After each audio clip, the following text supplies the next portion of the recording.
2013 Guruvayur ACP ആയിരിക്കുമ്പോൾ ഒരു domestic violence ആക്റ്റുമായിട്ട് ബന്ധപ്പെട്ടിട്ട് ഒരു സംഭവമാണ്, ഗാർഹിക പീഡന നിയമമായിട്ട് ബന്ധപ്പെട്ടിട്ട്. പലർക്കും ആ നിയമത്തെക്കുറിച്ച് കൃത്യമായിട്ടൊരു അറിവില്ലാത്തതുകൊണ്ടുണ്ടായതും ആയിട്ടുള്ളൊരു കാര്യം കൂടിയാണത്. ഒരു സർക്കാർ ഉദ്യോഗസ്ഥയായിട്ടുള്ളൊരു സ്ത്രീ, ഒരു പോസ്റ്റ് വുമണാണ്. അവരുടെ ഭർത്താവ് ആയിട്ട് അവർ സ്വരച്ചേർച്ച ഇല്ലാണ്ടായി. അവർക്കൊരു കുട്ടിയൊക്കെ ഉണ്ട്. ഭർത്താവ് വിദേശത്താണ്, ഗൾഫിലാണ്. അപ്പോൾ ഈ സ്ത്രീ ഫൈറ്റ് ചെയ്യാണ് അവർക്കെതിരായിട്ട്. കാരണം അങ്ങനെ ഡൈവോഴ്സ് ചെയ്ത് അങ്ങനെ പോകാനൊന്നും തയ്യാറല്ല. എൻ്റെ ജീവിതം ഇങ്ങനെയാക്കിയിട്ട് നിങ്ങളങ്ങനെ എന്നെ ഒഴിവാക്കിയിട്ട് വേറെ ഒരു സ്ത്രീയായിട്ട് അങ്ങനെയൊന്നും ജീവിക്കാൻ ഉദ്ദേശിക്കേണ്ട, ഞാൻ നിങ്ങളുടെ കൂടെ തന്നെ ഈ വീട്ടിൽ തന്നെ നിൽക്കും. ഇതാണ് അവരുടെ നിലപാട്. ശക്തമായ നിലപാടുള്ള ഒരു സ്ത്രീയാണ്.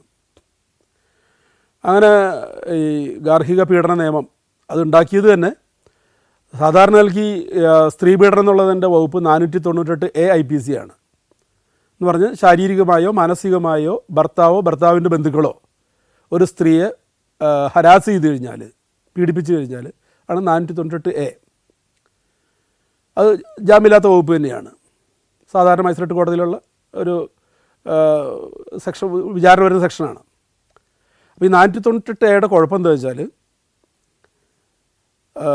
ഒന്ന് അത് ഭർത്താവിനെ അല്ലെങ്കിൽ ഭർത്താവിൻ്റെ അച്ഛനമ്മ ഇവരൊക്കെ അറസ്റ്റ് ചെയ്യണം. അപ്പോൾ പലപ്പോഴും ഇത് റിമാൻഡ് ചെയ്യും, ജയിലിലിടും. അപ്പോൾ ചിലപ്പോൾ വീട്ടിലൊന്നും ഇല്ലാത്ത നാത്തൂനൊക്കെ ആയിരിക്കും, അവരൊക്കെ വാശി തീർക്കാൻ വേണ്ടി അവരും കൂടി ചേർത്ത് ഇടും. അപ്പോൾ ജയിലിൽ ഒരിക്കൽ പോയി കഴിഞ്ഞ് കഴിഞ്ഞാൽ പിന്നെ ഭർത്താവ് അത് വീണ്ടും കോംപ്രമൈസ് വരുമ്പോൾ ഏറ്റവും വലിയ തടസ്സം ഈ ജയിലിൽ കിടന്നത് കേസെടുത്തുമാണ്. ഭർത്താവ് പറയുന്നത് വെച്ചാൽ, ഭർത്താവിൻ്റെ വീട്ടുകാർ പറഞ്ഞത്, ഞങ്ങളൊക്കെ കേസിൽ പെടുത്തിയില്ലേ, ഞങ്ങളൊക്കെ ജയിലിൽ പോയി കിടന്നില്ല, ഇനി അവളായിട്ട് എന്ത് കോംപ്രമൈസാണുള്ളത്? അപ്പോൾ മറ്റുള്ളവർ ഇടപെട്ട് കുട്ടികളില്ലേ, കുട്ടികളുടെ ഭാവിയില്ലേ, നിങ്ങൾക്ക് ഒന്ന് സഹിച്ചുകൂടെ? അപ്പോഴൊക്കെ തടസ്സമായിട്ട് നിൽക്കുന്ന ഈ 498 എന്ന് പറഞ്ഞാൽ FIR ആണ് തടസ്സമായിട്ട് വരുന്നത്. അതിനൊരു പരിഹാരമായിട്ടാണ് ഇന്ത്യൻ പാർലമെൻറ്റിൽ ഈ ഗാർഹിക പീഡന നിയമം വരുന്നത്. അത് പോലീസ് സ്റ്റേഷനിലല്ല രജിസ്റ്റർ ചെയ്യുന്നത്. അത് ക്രിമിനൽ കോടതിയിൽ ഫയൽ ചെയ്യുന്ന സിവിൽ കേസാണ്. അത് പ്രൊബേഷണറി ഓഫീസറായ പോലുള്ള ആളുകളെ സോഷ്യൽ വെൽഫെയർ ഡിപ്പാർട്ട്മെൻറ്റൊക്കെ ആയിട്ട് അങ്ങനെ കോടതിയിലേക്ക് വിളിച്ചു വരുത്തിയിട്ട്, ഈ കോടതി വിളിച്ചു വരുത്തി അവിടെ ഒരു കോംപ്രമൈസ് രീതിയിൽ പോലീസ് സ്റ്റേഷനിലേ പോകാതെ തന്നെ കോടതിയിൽ വിളിച്ചു വരുത്തിയിട്ട് കാര്യങ്ങൾ മനസ്സിലാക്കി അവർക്ക് ഒരു ഓർഡർ കൊടുക്കുകയാണ്, പ്രൊട്ടക്ഷൻ ഓർഡർ കൊടുക്കുകയാണ്. പല ഓർഡറുകളുണ്ട്, അതിലൊരു അതാണ് പ്രൊട്ടക്ഷൻ ഓർഡർ. പ്രൊട്ടക്ഷൻ ഓർഡർ കൊടുക്കുക എന്ന് പറഞ്ഞാൽ ഈ സ്ത്രീക്ക് ആ വീട്ടിൽ പോയി താമസിക്കാം, അവരെ ഉപദ്രവിക്കാൻ പാടില്ല. ഇതാണ് പ്രൊട്ടക്ഷൻ ഓർഡർ. അതുപോലെ അങ്ങനെ ഇരിക്കുമ്പോൾ ഒരു ഓണം വന്നു. ഓണത്തിൻ്റെ അടുത്ത് ഈ ഭർത്താവ് ഒരു പുതിയ വീട് പണിതിട്ടുണ്ട്. അവിടെ ഹൗസ് വാമിംഗ് ആണ്. ഇവിടെ ക്ഷണിച്ചിട്ടില്ല, ഭാര്യേനെ കുട്ടീനൊന്നും ക്ഷണിച്ചിട്ടില്ല, വീട്ടുകാരും ക്ഷണിച്ചിട്ടില്ല. അയാൾ ഒറ്റയ്ക്ക് തന്നെ ഹൗസ് വാമിങ്. അപ്പോൾ ഹൗസ് വാമിങ്ങിൻ്റെ അന്ന് ഈ സ്ത്രീ പറഞ്ഞു, ഞാൻ പോവുക വീട്ടിൽ. അതിനു മുമ്പ് കോടതി പൊക്കോളാൻ പറഞ്ഞ് പ്രൊട്ടക്ഷൻ ഓർഡർ കൊടുത്തു. ഈ പലപ്പോഴും മനസ്സിലാക്കാത്തത് എന്താ വെച്ചാൽ, സ്ത്രീകൾ മനസ്സിലാക്കാത്തത്, ഒരു പ്രൊട്ടക്ഷൻ ഓർഡർ എന്ന് പറഞ്ഞൊരു കടലാസ് കഷ്ണം പിടിച്ചിട്ട്, ഒരു ഡോക്യുമെൻ്റ് പിടിച്ചിട്ട്, ഒരു ശത്രുതാ മനോഭാവത്തോടു കൂടി പെരുമാറുന്ന ഒരു വീട്ടിൽ അകത്ത് കയറി എന്നിട്ട് വാതിൽ കുറ്റിയടിച്ചാൽ ഇവർക്ക് ആര് പ്രൊട്ടക്ഷൻ കൊടുക്കും? ഏത് പോലീസ് ആര് കൊടുക്കും? അവർ ഉപദ്രവിച്ച് ആര് പറയും? അതിനിപ്പോഴും ഉത്തരവില്ല. അതിനൊരു എക്സാമ്പിളാണിത്. ഇവരിതുപോലെ തന്നെ ഓണായി അവിടെ ചെന്നു. ഇവർ വരുമെന്ന് കരുതിയിട്ട് തന്നെ, അവിടെ ഭർത്താവ് നാട്ടിലില്ല, ഭർത്താവ് എപ്പോഴും ഗൾഫിൽ തന്നെയാണ്, അവിടെ ഇരുന്നുകൊണ്ട് അവൻ ഓപ്പറേറ്റ് ചെയ്യുക.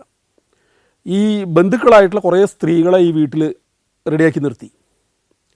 ഇവളും കുട്ടികളും വന്നപ്പോൾ ചൂലെടുത്ത് ഇവളെ അടിച്ചോടിച്ചു, വീട്ടിൽ കയറ്റാതെ. അതും കഴിഞ്ഞ് ഇവൾ വീണ്ടും മുറ്റത്തുനിന്ന് ഫൈറ്റ് ചെയ്യുകയാണ്. കുറേ കഴിഞ്ഞപ്പോൾ ഇവളെ അച്ഛനെ വിളിച്ചു വരുത്തി. പാവ അച്ഛൻ ഒരു സ്കൂട്ടറിൽ അവിടെ എത്തി. എന്നിട്ട് പറഞ്ഞ്, എന്നെ തല്ലി, എന്നെ ഉപദ്രവിച്ചു, അച്ഛൻ എന്നെ കൊണ്ടുപോകണം എന്ന് പറയാനാണ് വിളിച്ചത്. അച്ഛൻ വന്നു. അച്ഛൻ പാവം, അയാൾ ഇവരോട് ചോദിച്ചു, എന്തിനാണ് എൻ്റെ മകളെയൊക്കെ തല്ലുന്നത്? ഇത് കോടതി പ്രൊട്ടക്ഷനോ കോടതിയോ ഉള്ളതല്ലേ? പിന്നെ നോക്കുമ്പോൾ പരിചയമില്ലാത്ത കുറേ ആളുകൾ വീടിന് ചുറ്റും, ഒരു കൊട്ടേഷൻ ടീം. കൊട്ടേഷൻ ടീം വന്ന് ഈ അച്ഛനെ അങ്ങോട്ട് നന്നായിട്ടാണ് മർദ്ദിച്ചു, തല്ലി ഒരു പരിവാക്കി. ഈ സ്ത്രീയെയും തല്ലി. ഇയാൾക്ക് തല്ലുകൊണ്ട് സഹിക്കുക വയ്യാതെ ഇയാൾ ഒരു കണക്കിന് അയാൾ വന്ന സ്കൂട്ടറിൽ കയറി രക്ഷപ്പെട്ടിട്ടും ഇവർക്ക് ആ കലിപ്പ് തീരുന്നില്ല. ഇവർ ഈ കൊട്ടേഷൻ ടീം ഇയാളെ ഫോളോ ചെയ്തു പോയി ആൾക്കാരൊന്നും ഇല്ലാത്തൊരു സ്ഥലമെത്തിയപ്പോൾ അവിടെ വെച്ച് ഓവർടേക്ക് ചെയ്ത് തല്ലിക്കൊന്നു ആ അച്ഛനെ. ഡൊമസ്റ്റിക് വയലൻസിൻ്റെ പ്രൊട്ടക്ഷൻ ഓർഡറും തേടിപ്പോയ ഒരു സ്ത്രീക്കുണ്ടായ അനുഭവമാണ്. വാസ്തവത്തിൽ അന്നത് ഈ സ്ത്രീ ആദ്യം വിളിക്കുന്നത് പോലീസിലെയാണ്. സാറേ എന്നെ ഇവിടെ തല്ലുന്നുണ്ട്, സാറ് പോലീസിൽ നിന്ന് വേഗം വരണം. അന്ന് ഫോൺ അറ്റൻഡ് ചെയ്ത പോലീസ് ഏമാൻ, നിങ്ങൾക്ക് ഇത് എന്ന് ഇത് തന്നെയാണല്ലോ പറയാനുള്ളത്, എന്നും നിങ്ങൾക്ക് പരാതി തന്നെയാണ് എന്ന് പറഞ്ഞ് ഫോൺ കട്ട് ചെയ്തു. അത് ഇതിൻ്റെ കൂടെ കൂട്ടി വായിക്കേണ്ട ഒരു സംഭവമാണ്. അയാൾ മൊബൈൽ ഫോണിലേക്കാണ് വിളിച്ചത്, അയാൾ പുറത്തായിരുന്നു. അപ്പോൾ ആ സ്ത്രീ ഒരുപാട് കാലം പോലീസിനെതിരായിട്ട് പരാതി കൊണ്ട് നടന്നു, പോലീസ് കംപ്ലയിൻറ്റ് അതോറിറ്റിയിലൊക്കെ കൊണ്ട് പരാതി കൊണ്ട് നടന്നു. പക്ഷേ ആ കുട്ടിക്ക് ആ വീട്ടിൽ ഒരിക്കലും പിന്നെ കയറാൻ പറ്റിയിട്ടില്ല. അച്ഛൻ മരിച്ചതോടുകൂടി പിന്നെ തൽക്കാലം അവർ ആ ഫൈറ്റ് നിർത്തി. അവർക്ക് ആകെ കിട്ടിയത് അച്ഛൻ്റെ ഒരു ദുർമരണം, അത്രമാത്രം. അപ്പോൾ ഡൊമസ്റ്റിക് വയലൻസ് ആക്ട് എന്ന് പറയുമ്പോൾ പലപ്പോഴും ഈ സ്ത്രീ കൂട്ടായ്മയിലൊക്കെ പലരും ധരിച്ചു വച്ചിരിക്കുന്നത് പോലെയുള്ളൊരു നിയമമല്ല അത്. അതിന് ഒരുപാട് പരിമിതികളുണ്ട്. അതിൻ്റെ പ്രായോഗിക പരിമിതി അറിഞ്ഞിട്ട് വേണം ഇത്തരം കാര്യങ്ങൾക്ക് തുനിഞ്ഞിറങ്ങാമെന്ന് മാത്രമാണ് ഈ ഒരു ഇതിലൂടെ എക്സാമ്പിളിലൂടെ എനിക്ക് പറയാൻ ഉദ്ദേശിക്കുന്നത്. ഞാൻ ഗുരുവായൂർ ACP ആയിരുന്നു. ആ സമയത്ത് എനിക്കുണ്ടായ നേരിട്ടുള്ള അനുഭവമല്ല, എൻ്റെ സർവീസ് ഹിസ്റ്ററിയായിട്ട് ബന്ധപ്പെട്ടതല്ല, പക്ഷേ പോലീസായിട്ട് ബന്ധപ്പെട്ട എനിക്കറിയാവുന്നൊരു കാര്യം. അപ്പോൾ ഞാൻ അവിടെ ഒരു സ്നേഹസ്പർശം എന്ന് പറയുന്ന സീനിയർ സിറ്റിസൺസിൻ്റെ കൂട്ടായ്മയുണ്ട്. അവരായിട്ട് ഇങ്ങനെ അവർക്കൊരു മാനസിക ഉല്ലാസത്തിനൊക്കെ വേണ്ടി 6 മാസം കൂടുമ്പോൾ ഏതെങ്കിലും എക്കോ ഫ്രണ്ട്ലി ആയിട്ടുള്ള സ്ഥലത്തേക്ക് അവരെ കൂട്ടിക്കൊണ്ട് പോകും. ഒരു 2 ബസ് ആളൊക്കെ ഉണ്ടാവും. അപ്പോൾ അവരവിടെ ചെന്ന് ഏതെങ്കിലും ഡാം സൈറ്റിലൊക്കെ ചെന്ന് പൂന്തോട്ടത്തിലൊക്കെ വന്നിരിക്കുമ്പോൾ ചുറ്റും വന്നിരിക്കുമ്പോൾ പലരും അവരുടെ ജീവിതാനുഭവങ്ങളൊക്കെ പറയും. കൂട്ടത്തിൽ അവർക്ക് എന്തെങ്കിലും സ്വകാര്യമായിട്ട് നമ്മളോട് എന്തെങ്കിലും സങ്കടങ്ങൾ പറയാനുണ്ടെങ്കിൽ, അത് ഗുരുവായൂർ പോലീസിൻ്റെ ഒരു വിങ്ങാണ് ഈ സ്നേഹസ്പർശം എന്ന് പറയുന്നത്. പോലീസ് ഉദ്യോഗസ്ഥന്മാരുണ്ടാവും, ഇവരൊക്കെ ഉണ്ടാവും. അപ്പോൾ നമ്മൾക്ക് ഈ പോലീസ് സ്റ്റേഷനിൽ വന്നിരുന്നിട്ട് പലരും പറയില്ല, അവിടെ വന്നും പറയില്ല, ചെന്നും പറയില്ല. പക്ഷേ ഇങ്ങനെ ഒരു വിനോദയാത്രയുടെ ഇടയിൽ നമ്മൾ ഫ്രീ ആയിട്ട് കിട്ടുമ്പോൾ ഒരു ദിവസം പകൽ മുഴുവൻ ഉണ്ടാവും. അപ്പോൾ അവരിങ്ങനെ ഓരോ ആൾക്കാർ വന്ന്, ഓരോ അമ്മമാർ വന്ന് ഇങ്ങനെ ഓരോ കാര്യങ്ങൾ പറയും. അങ്ങനെ ഒരു അമ്മ വന്നിട്ട് പറഞ്ഞു, സാറേ എന്നൊന്ന് വല്ലാണ്ട് സഹായിക്കണം, എൻ്റെ പേരക്കുട്ടിയുടെ ഒരു വിഷയമാണ്. അപ്പോൾ ഈ അമ്മ എന്ന് പറഞ്ഞു കഴിഞ്ഞാൽ ഈ അനാഥരായ അമ്മമാരെ സംരക്ഷിക്കുന്ന സാന്ദീപിനി എന്നൊക്കെ പറയുന്ന ഒരു ഓർഗനൈസേഷൻ നടത്തിക്കൊണ്ട് പോകുന്ന അമ്മയാണ്. കാലശേഷം അതൊക്കെ ദേവസ്വത്തിനൊക്കെ എഴുതി വയ്ക്കാൻ തയ്യാറായിട്ടുള്ളൊരമ്മ. അത്രയും ഒരു പയസ്സായിട്ടുള്ളൊരമ്മയാണ്, ഒരു ഭക്തിയായിട്ടുള്ളൊരമ്മയാണ്. അപ്പോൾ എന്താണ് പേരക്കുട്ടിയുടെ വിഷയം എന്താണ് എന്ന് ചോദിച്ചപ്പോൾ പറഞ്ഞു, പേരക്കുട്ടി +2 ഒക്കെ കഴിഞ്ഞിട്ട് പിന്നെ അവനൊന്നും കാര്യമായിട്ട് പഠിക്കാൻ പോവാതെ വീട്ടിലവൻ പ്രശ്നം ഉണ്ടാക്കി കൊടുക്കുകയാണ്. ആര് പറഞ്ഞാലും അവൻ കേൾക്കുന്നില്ല. അവന് വേറെ മയക്കുമരുന്നുണ്ടോ എന്നൊക്കെ ഒരു സംശയം. പക്ഷേ വീട്ടിലാരോടും അങ്ങനെ ഒന്നുമില്ല. അപ്പോൾ ഞാൻ പറഞ്ഞൊരു കാര്യം അവൻ്റെ അച്ഛനോടും അമ്മേനും കൂട്ടിയിട്ട് അടുത്ത ദിവസം വരാൻ പറഞ്ഞു. കാര്യം ചോദിച്ച് മനസ്സിലാക്കിയപ്പോൾ ഇത്രയേ ഉള്ളൂ, മകള്, ഈ അമ്മയുടെ മകള് ഒരു സ്വകാര്യ ചിട്ടി കമ്പനിയിൽ ഒരു അക്കൗണ്ടൻ്റായിട്ട് ജോലി നോക്കണം. ആ സ്ത്രീയുടെ ഭർത്താവ് തൃശ്ശൂരിൽ അറിയപ്പെടുന്ന ഒരു സ്വകാര്യ കോളേജിൽ നോൺ ടീച്ചിങ് സ്റ്റാഫായിട്ട് വർക്ക് ചെയ്യുന്നു. 2 മക്കൾ, മൂത്ത കുട്ടി ഇവൻ ഗോപികൃഷ്ണൻ, താഴെ ഒരു പെൺകുട്ടി. ആ പെൺകുട്ടി BAMS പഠിക്കുന്നു, ആയുർവേദ ഡോക്ടറാവാൻ പഠിക്കുന്നു. നല്ല ഒരു കൊച്ചു കുടുംബം. തൃശ്ശൂർ ടൗണിനോട് അടുത്തുള്ള ഒരു പോലീസ് സ്റ്റേഷൻ, ഞാൻ ഏത് പോലീസ് സ്റ്റേഷൻ എന്ന് പറയുന്നില്ല എന്ന് മാത്രമാണ്. അപ്പോൾ ഒരു ദിവസം ടൗണിൽ അവിടുത്തെ ലോക്കൽ പോലീസ് സ്റ്റേഷനിലെ പോലീസുകാർ വന്നിട്ട് അവിടുത്തെ സ്കൂട്ടർ എടുത്തുകൊണ്ട് പോയി. അപ്പോൾ എന്താ വെച്ച് പറയും, ഇതൊരു കേസിൽ പെട്ട ഒരു സ്കൂട്ടറാണ്, നിങ്ങളുടെ മകൻ ഉപയോഗിച്ച സ്കൂട്ടറാണ്, ഈ നമ്പർ കേസിലുള്ളതാണ്, ഉള്ള വണ്ടി കേസിൽപ്പെട്ടതാണ് എന്ന് പറഞ്ഞാണ് എടുത്തുകൊണ്ട് പോകുന്നത്. അത് കഴിഞ്ഞ് ഒരു ദിവസം അച്ഛനും അമ്മേനെയും, ഈ കുട്ടിയുടെ ഗോപീഷൻ്റെ അച്ഛനും അമ്മേനെയും പോലീസ് സ്റ്റേഷനിലേക്ക് വിളിക്കണമെന്ന് പറഞ്ഞു. അവരവിടെ ചെന്നു. അപ്പോൾ പറഞ്ഞു നിങ്ങളുടെ മകൻ ഒരു ക്രിമിനൽ ഗാംഗിൽ പെട്ടിരിക്കുകയാണ്, ഒരു മയക്കുമരുന്ന് ഗാംഗിൽ പെട്ടിരിക്കുകയാണ്, അപ്പോൾ അതുകൊണ്ട് ശ്രദ്ധിക്കണം, അവന് രാത്രിയൊക്കെ പുറത്തു പോകുമ്പോൾ ശ്രദ്ധിക്കണം. അപ്പോൾ അത് ശരിയെന്നും പറഞ്ഞവർ പോന്നു. അപ്പോൾ ഈ പയ്യൻ്റെ ഈ ഗോപീകൃഷ്ണൻ്റെ ഒരു പശ്ചാത്തലം എന്ന് പറഞ്ഞാൽ അത് പലപ്പോഴും ഈ മയക്കുമരുന്നിന് കുട്ടികൾ പോകുന്നതിൻ്റെ ഒരു പ്രധാന കാരണങ്ങളിൽ ഒന്ന് അതാണ്. ഇവനൊരു കണ്ണിന് കുറച്ച് കാഴ്ച പരിമിതിയുണ്ട്, അതുകൊണ്ട് തന്നെ പഠിക്കാൻ കുറച്ച് പുറകിലേക്കാണ്. അവനതിൻ്റെ അപകർഷതയുണ്ട്, അതാണ് ഇൻഫീരിയോറിറ്റി കോംപ്ലക്സ് ഉണ്ട്. അത് ചിലപ്പോൾ ചിലർക്ക് വേറെ ഏതെങ്കിലും രീതിയിലുള്ള കോംപ്ലക്സ് ആയിരിക്കും. ഇവൻ്റെ കോംപ്ലക്സ് അതാണ്. ഇവൻ്റെ അനിയത്തിയാണെങ്കിൽ നന്നായിട്ട് പഠിക്കുകയും ചെയ്യും. അപ്പോൾ ടീച്ചർമാരൊക്കെ ക്ലാസ്സിൽ വരുമ്പോൾ പറയും നിൻ്റെ അനിയത്തിനെ കണ്ടു പഠിക്കണം, നിന്നെന്തിനു കൊള്ള. ഇവരും പലപ്പോഴും പറയും. മക്കളെ വെച്ച് കമ്പയർ ചെയ്യുമ്പോൾ ഉണ്ടാകുന്ന ഒരു അപകർഷത അത് വലിയ അപകടമാണ്. അത് പെൺകുട്ടികളെ ആയാലും ആൺകുട്ടികളെ ആയാലും. പെൺകുട്ടികൾ പലപ്പോഴും ഒരു താല്പര്യമില്ലാത്ത അഫയറുകളിലേക്ക് ചെന്ന് തല വെച്ച് ഈ വീട്ടുകാർക്ക് പണിയുണ്ടാക്കി കൊടുക്കുന്നതിൻ്റെ ഇതിൽ പലപ്പോഴും ഈ കമ്പാരിസനാണ്, പാരൻറ്റിങ്ങിൽ വരുന്നൊരു അപാകതയാണ്. അപ്പോൾ ഇവനിവിടെ വീട്ടിൽ എന്തെങ്കിലുമൊക്കെ ചീത്ത പറയേണ്ടി അമ്മയെ പറയുള്ളൂ, അച്ഛൻ ഒന്നും പറയില്ല, വളരെ പാവ അച്ഛനാണ്. Malaysia, Thailand, Tanzania, China. സഞ്ചാരം വോളിയം നമ്പർ 12. ഫുൾ HD-യിലുള്ള ഈ അപൂർവ ദൃശ്യയാത്രാ വിവരണ ശേഖരം സ്വന്തമാക്കാൻ 99554422 എന്ന നമ്പറിലേക്ക് സഞ്ചാരം എന്ന് SMS ചെയ്യൂ.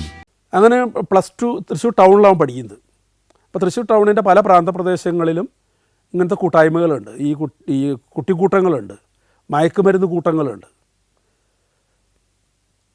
അപ്പോൾ ആ രീതിയിൽ ഇവനെവിടെയോ ഈ അപകർഷത ഇതൊക്കെ കഴിഞ്ഞ് വന്നപ്പോൾ +2 കഴിഞ്ഞ് വന്നപ്പോഴേക്കും അവന് ക്ലാസ്സിൽ പോക്കൊക്കെ ഇല്ലാണ്ടായി. അവന് കോഴ്സ് കംപ്ലീറ്റ് ചെയ്തെന്ന് പറയാമെന്ന് മാത്രമേ ഉള്ളൂ. കുറച്ചങ്ങനെ നിർത്തി. പിന്നെ ചോദിച്ചപ്പോൾ എനിക്ക് ഡിസൈൻ പഠിക്കാനാണ് താല്പര്യം എന്ന് പറഞ്ഞു. ഡിസൈൻ പഠിക്കാനൊക്കെ പോയി എന്ന് പറയണു. പക്ഷെ അവൻ പലപ്പോഴും ചെന്ന് പെട്ടിരുന്നത് ഈ മയക്കുമരുന്ന് ഗാങ്ങുകളിലായിരുന്നു. വീണ്ടും ഇവൻ്റെ പേരിൽ ആരോപണം വന്നപ്പോൾ അച്ഛനും അമ്മേനെയും വീണ്ടും സ്റ്റേഷനിലേക്ക് വിളിപ്പിച്ചു. എന്നിട്ട് SI പറഞ്ഞു നിങ്ങളുടെ മകൻ ഒരു ക്രിമിനലാണ്, അവൻ ഏത് നിമിഷവും ഞാൻ പൊക്കും, നിങ്ങൾക്ക് അങ്ങനെ ഒരു വളർത്താനൊന്നും അറിയില്ല മക്കളെയൊന്നും. അപ്പോൾ ഇതും പറഞ്ഞ് ഇനി അവർക്ക് നല്ലോണമൊക്കെ ആണെങ്കിൽ ഞാൻ പല പ്രാവശ്യം പറഞ്ഞതാണ്, അത് ശരിയാവും തോന്നുന്നില്ല. അപ്പോൾ അമ്മ അതിന് എന്തോ ഒരു മറുപടി പറഞ്ഞു. സാറ് അങ്ങനെ കാണരുത്, അവൻ അങ്ങനെയൊന്നല്ല, എന്തൊക്കെ സ്വാഭാവികമായിട്ട് ഏത് അമ്മമാർ ഏത് ക്രിമിനൽസിൻ്റെയും അവരാകെ ഒരേ ഒരു വീക്ക്നെസ് അമ്മമാരാണ്. പല ക്രിമിനൽസും സത്യം ബ്രേക്ക് ചെയ്യണത് നിൻ്റെ അമ്മേനോടെ കൊണ്ട് നിർത്തുമെന്ന് പറയുമ്പോഴാണ് അവർ പലപ്പോഴും ഉള്ള സത്യം വിളിച്ച് പറയുന്നത്. അത്രയും വീക്കാണ് അവരുടെ സെൻറ്റിമെൻസാണ് ഒരു അമ്മ എന്ന് പറഞ്ഞത്. അപ്പോൾ അമ്മ അതുപോലെ തന്നെ അവനെ പ്രൊട്ടക്ട് ചെയ്ത് പറഞ്ഞു അങ്ങനെയല്ല സാറേ, ഗോപീകൃഷ്ണ പാവാണ്, എന്തെങ്കിലും അവന് ഇത് പറ്റിയാവുള്ളൂ, ഞാൻ സാറ് ഇവിടെ വന്നിട്ട് ഒന്ന് ഉപദേശിക്കണം സാറ് കാര്യമായിട്ട്. അതിന് പറഞ്ഞ മറുപടി എനിക്ക് ഇതിൽ പ്രോഗ്രാമിൽ പറയാൻ പറ്റാത്തതാണ്. അവസാനം പറഞ്ഞതാണ്, അപ്പോൾ ഈ ശ്രീധർ സാറെന്ത് ഇങ്ങനെ സംസാരിക്കുന്നത്, ഞാനൊരു അമ്മയല്ലേ, ഒരു അമ്മയോടൊക്കെ ഇങ്ങനെ സംസാരിക്കും, നിനക്ക് വെച്ചിട്ടുണ്ടടി, നിനക്ക് ഞാൻ വെച്ചിട്ടുണ്ട്. അതാണ് അതിൽ സ്ട്രൈക്ക് ഡയലോഗ്. അത് മാത്രമേ ഞാൻ പറയുന്നുള്ളൂ. അവർ കുറേ കരഞ്ഞ് പിടിച്ചൊക്കെ, അവർ കുറച്ച് ബോൾഡാണെങ്കിൽ പോലും ഈ മറ്റ് പോലീസുകാരുടെ മുന്നിലൊക്കെ സ്റ്റേഷനിൽ വെച്ചത് കേട്ടപ്പോൾ അവർ വല്ലാണ്ട് ബേജാറായി വീട്ടിലേക്ക് പോന്നു. അവർ സാധാരണ പോലെ ജോലിക്ക് പോയി. ഒരു രാത്രിയായപ്പോൾ, ഒരു 2 മണി സമയമായപ്പോൾ കോളിംബെല്ലടിച്ച് ഒരു വാതിൽ തുറന്ന് നോക്കുമ്പോൾ വീട് പോലീസ് വളഞ്ഞിരിക്കുകയാണ്. അപ്പോൾ പറഞ്ഞു നിങ്ങളുടെ മകൻ ഒരു സ്ഫോടക വസ്തു നിയമം കേസിൽ പ്രതിയായിട്ട് ഉണ്ട്, 4ാം പ്രതിയാണ്, മകൻ അന്വേഷിച്ച് വന്നതാണ്. അപ്പോൾ സംഭവം അവിടെ ഒരു പള്ളിപ്പെരുന്നാളുണ്ടായിരുന്നു. ആ പള്ളിപ്പെരുന്നാളിൽ 2 വിഭാഗം ഇതുപോലത്തെ ഉള്ള ടീമുകൾ അങ്ങോട്ടും ഇങ്ങോട്ട് ഏറ്റുമുട്ടിയപ്പോൾ അവർ ഈ നാടൻ പടക്കോ എന്തൊക്കെ എറിഞ്ഞിട്ടുണ്ടെന്ന് തോന്നും. അപ്പോൾ എക്സ്പ്ലോസീവ് സബ്സ്റ്റൻസ് ആക്ട് ഉണ്ടാവും, ജാമ്യമില്ലാത്തതാണ്, ആംസ് ആക്ട് ഉണ്ടാവും, വാളും ഇതൊക്കെ ഉപയോഗിച്ചിട്ടുണ്ട്. ഇതൊക്കെ വെച്ചുള്ള ഒരു ഗൗരവമുള്ള കേസാണ്. ആർക്കും മരണമൊന്നും ഉണ്ടായിട്ടില്ല, അത്യാവശ്യം ചെറിയ പരിക്കൊക്കെ പറ്റിയിട്ടുണ്ട്. അപ്പോൾ ആ കേസിൽ ഇവൻ പ്രതിയാണെന്നുള്ള രീതിയിലേക്കാണ് വരുന്നത്. അപ്പോൾ അത് വീട്ടുകാർക്ക് അറിയാത്തൊരു കാര്യമാണ്. വീട്ടിലാണെങ്കിൽ ഇവൻ വന്നാൽ വളരെ സൗമ്യനാണ്.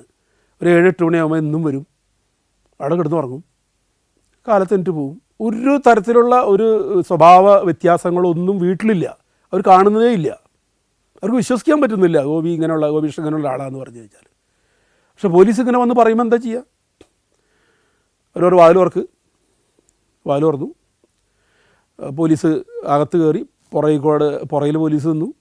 കട്ടിലിൻ്റെ അടിയിലും എല്ലായിടത്തും മുകളിലും എല്ലായിടത്തും പരതി.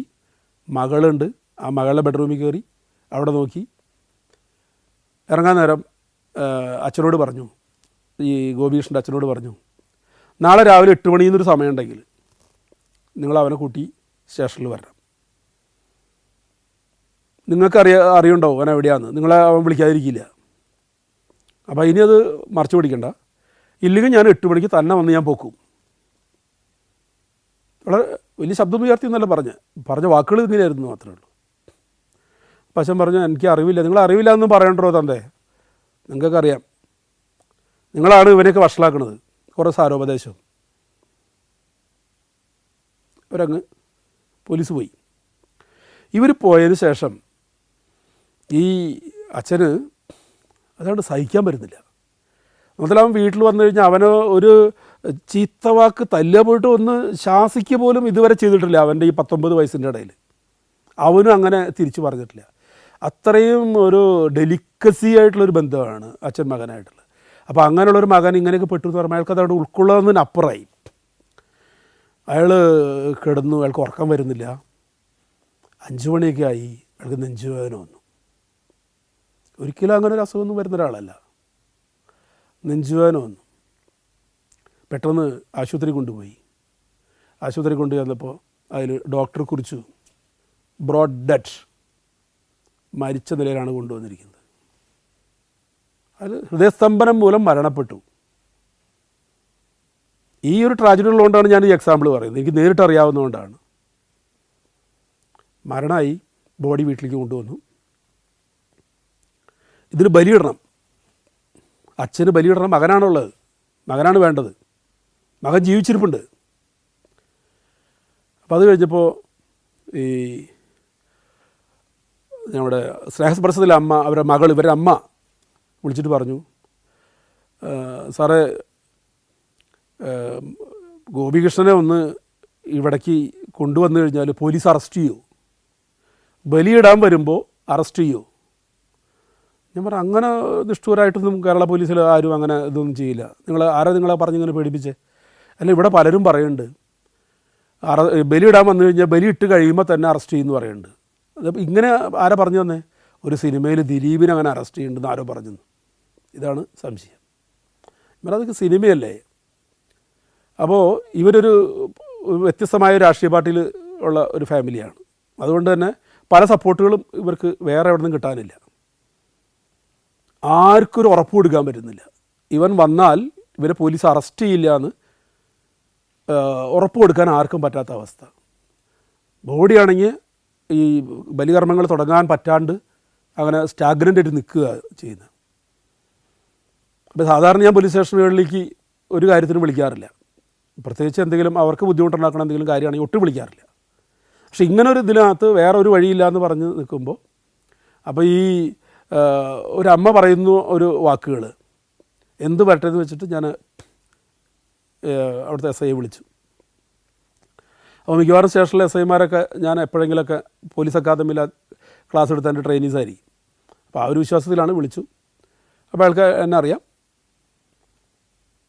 അപ്പോൾ ഇവിടെ എന്താണ് ഇയാളിപ്പോൾ പയ്യനെ എവിടെ ഉണ്ടാവും, അവന് ടൗണിൽ തന്നെ എവിടെയെങ്കിലും ഉണ്ടാവും, അവർ കൂട്ടുകാരന്മാരെല്ലാവരും കൂടി കൊണ്ടുവരും. നിങ്ങൾ അവരെ അറസ്റ്റ് ചെയ്യുമോ? ചെയ്യില്ല എന്ന് എനിക്കറിയാം, എന്നാലും നിങ്ങളിൽ നിന്നൊരു കമ്മിറ്റ്മെൻറ്റ് കിട്ടാനാണ്, വേഡ്സ് കിട്ടാനാണ്. എന്താ സാർ, അങ്ങനെയൊന്നും ഉണ്ടാവില്ല, ഒരിക്കലും ഇല്ല.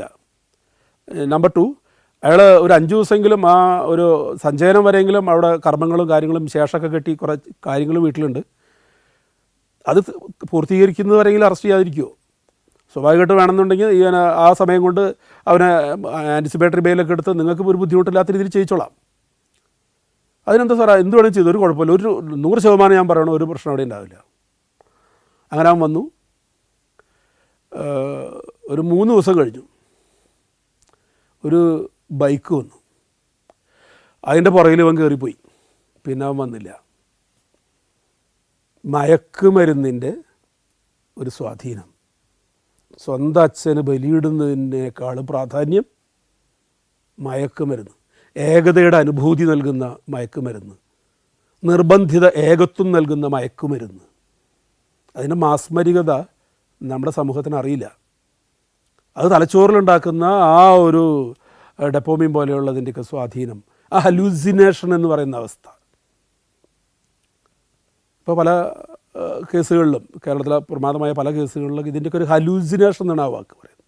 ഒരു ഭ്രമാത്മകമായൊരു മാനസികാവസ്ഥ. അതിൽ പെട്ട് ആ പയ്യനങ്ങ് പോയി. പിന്നെ അത് എല്ലാ കർമ്മങ്ങളും മുടങ്ങി. അവർ വീണ്ടും പ്രശ്നത്തിലായി, കുടുംബം. അവർ മാനസിക സമ്മർദ്ദത്തിലായി. ഈ സന്ദീപിനി നടത്തുന്ന ഈ എൻ്റെ സ്നേഹസ്പർശത്തിലെ അവൻ്റെ മുത്തശ്ശി, അവർക്ക് പണ്ടെപ്പോഴോ ഒരു ചെറിയ ഒരു അസുഖം ഉണ്ടായിരുന്നു. അത് ഈ മാനസിക തീവ്രത കൊണ്ട് അത് ക്യാൻസറസായി, അവർക്ക് ക്യാൻസറായി. പക്ഷെ എന്നിട്ടും അവർ അതൊക്കെ ഉപേക്ഷിച്ചു. ആ സന്ദീപിനി എന്തിലൊക്കെ ബന്ധമൊക്കെ ഉപേക്ഷിച്ച് ഇവിടെ മകളുടെ കൂടെ വന്നു നിന്നു. ഒരു കുടുംബ പശ്ചാത്തലം പോണ പോക്കാൻ ഞാൻ പറയുന്നത്. എവിടെ നിന്നാണ് അതിൻ്റെ വൈറസ് വരുന്നതെന്ന് നോക്കണം. അതിൻ്റെ ഒരു ഇമ്പാക്റ്റ്, സീരിയസ് ആയിട്ടുള്ളൊരു ഇമ്പാക്റ്റ് ഒരു വ്യക്തി ജീവിതത്തിൽ, കുടുംബ ജീവിതത്തിൽ വരുത്തി വയ്ക്കുന്നതിൻ്റെ ഒരു ഉദാഹരണം പറയുന്നത്. അവർ ഈ സ്ത്രീയുടെ കൂടെ നിന്നു. കുറേ കഴിഞ്ഞപ്പോൾ അവരങ്ങനെ അതായിട്ട് ഇവരെ ജോലി പോയി. ഈ അമ്മ ഒരു കുറിസ്ഥാപനത്തിൽ അക്കൗണ്ടൻ്റ് ആയിരുന്നു. അപ്പോൾ ഇങ്ങനെയൊക്കെ വിഷയമൊക്കെ വന്നു, ഭർത്താവ് മരിച്ചു, മകനെ ഇങ്ങനെ മയക്കുമരുന്നില്ല, അങ്ങനെ എന്നൊക്കെയുള്ള കഥ വന്നപ്പോൾ അവർ പറഞ്ഞു വിട്ടു. അപ്പോൾ അതിൻ്റെ ഉള്ള ജോലിയും പോയി, ഭർത്താവ് മരിച്ചും പോയി, സാമ്പത്തിക ബുദ്ധിമുട്ട്, കാശില്ല ജീവിക്കാനുള്ള അവസ്ഥയിൽ. അങ്ങനെ ഇരിക്കുന്നതിൻ്റെ ഇടയിൽ ഇവനെ തേടി പിന്നെയും പോലീസ് വീട്ടിൽ വരിക. അവൻ അവിടെ ഒരു വാറണ്ട് വന്നിട്ടുണ്ട്, ഇവിടെ സമൻസ് ഉണ്ട്. പാതിരിക്കും വെളുപ്പിനൊക്കെ വന്ന് പോലീസ് വരുന്നൊരവസ്ഥ. നിവൃത്തിയില്ലാണ്ട് ആ വീട് അവർ ഉപേക്ഷിച്ച് ഒരുപാട് അകലെ പോയി വാടകയ്ക്ക് പോയി താമസിച്ചു. കാര്യം പെൺകുട്ടിയില്ലേ, താഴെയുള്ളൊരു പെൺകുട്ടി. അതിനവിടെ ഹോസ്റ്റലിലൊക്കെ ആക്കി അവിടെ ഒറ്റയ്ക്ക് പോയി താമസിച്ചു. അങ്ങനെ കഴിയവേ ഒരു ദിവസം ഇവരെ എന്നെ വിളിച്ചിട്ട് പറഞ്ഞു, സാർ ഇന്നത്തെ പത്രം വായിച്ചു? ഞാൻ പറയില്ല, കാലത്ത് വായിച്ചില്ല. അതിലും അവൻ്റെ ഫോട്ടോ ഉണ്ട്, ഗോപികൃഷ്ണൻ്റെ ഫോട്ടോ ഉണ്ട്. അപ്പോൾ ഞാൻ വായിച്ചു നോക്കി. മയക്കുമരുന്നുമായി 2 യുവാക്കൾ അറസ്റ്റിൽ. അതിലൊന്ന് ഗോപികൃഷ്ണനാണ്. ഞാൻ കൂടുതലായി ഇങ്ങനെ എലാബറേറ്റ് ചെയ്തൊന്നും പറയുന്നില്ല. അവന് 200 ചില്ലാനം ദിവസം ജയിലിലിട്ടു. ഭീകരമായ മർദ്ദനം കിട്ടി. അതിൻ്റെ സാഹചര്യമൊക്കെ വേറെ. ആ മർദ്ദനമൊക്കെ സഹിച്ച് അവൻ കേസിൻ്റെ വിചാരണ ആരംഭിച്ചു. ഏത് വക്കീലിനെ ആരെ കാണണമെന്ന് അവർക്ക് അറിയില്ല. ചെന്ന വക്കീൽ ഒരു വലിയൊരു എമൗണ്ട് ചോദിച്ചു. ആകെ ഉണ്ടായിരുന്ന 4 ചെയിൻ കൂടി പണം വെച്ച് വക്കീലിനും കാശ് കൊടുത്ത് വിചാരണ തുടങ്ങി. ഈ കുടുംബത്തിൻ്റെ ഇതിന് 2 പേരിൽ കൂടെയുള്ളവനെ 7 വർഷത്തിന് ശിക്ഷിച്ചു. ഇവന് വെറുതെ വിട്ടു. തെളിവിൻ്റെ അഭാവത്തിൽ ഇവനെ വെറുതെ വിട്ടു. അവനോട് വീട്ടിൽ വന്നു. അവർ വാടകയ്ക്ക് താമസിക്കുന്ന വീട്ടിൽ വന്നു. അവിടെയും പിന്നെയും ഒരുപാട് പ്രശ്നങ്ങൾ. പിന്നെ അവൻ ഇവിടെ എവിടെ നിന്നാലും അവനെ ഹോണ്ട് ചെയ്യും എന്നുള്ളൊരു തോന്നൽ, വേട്ടയാടും, ആ കുടുംബത്തെ ഹോണ്ട് ചെയ്യുന്ന തോന്നൽ. അവർ കൂട്ട ആത്മഹത്യകളെക്കുറിച്ച് ചിന്തിച്ചു. അപ്പോൾ ചുരുക്കി ഞാൻ അതിന് വൈൻഡപ്പ് ചെയ്യാണ്. അവൻ കേരളം വിട്ടു. അവനിന്ന് കോയമ്പത്തൂരാണ്. കോയമ്പത്തൂർ അവൻ എല്ലാ കാര്യങ്ങളും റിഗ്രറ്റ് ഉണ്ട്. അവൻ ദുഃഖിക്കുന്നു. അവൻ ജോലി ചെയ്യുന്നു. എന്നാൽ 7 വർഷത്തോളം ആ കുടുംബം അനുഭവിച്ച ദുരനുഭവങ്ങൾ മുഴുവനും അതിൻ്റെ തുടക്കം വരുമ്പോൾ ഞാൻ പറഞ്ഞത് നിങ്ങൾക്ക് കൂട്ടി വായിക്കാൻ പറ്റും. 2012 ഗുരുവായൂർ ACP ആയിരിക്കുമ്പോൾ